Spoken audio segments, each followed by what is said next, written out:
God formiddag og velkommen til Tiptoe News. I går eftermiddags blev 20-årige Jonas Hansen taget for doping i cykelløbet Tour de France sidste etape. Vi stiller direkte op til pressekonferencen. Ja. Ja, hvad har du taget? Der er på Jesus. Masser af Jesus. Ja. Hvor har du fået det fra? Hvor jeg har fået det fra. Jeg har da fået det fra KFS.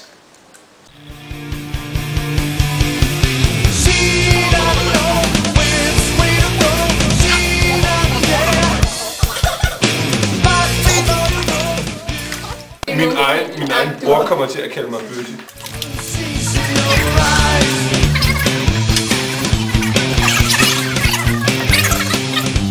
Good boy.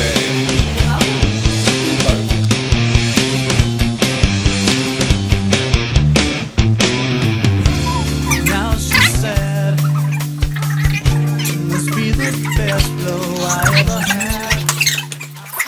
Jeg synes, det var så fikset. Where are you? Tell me,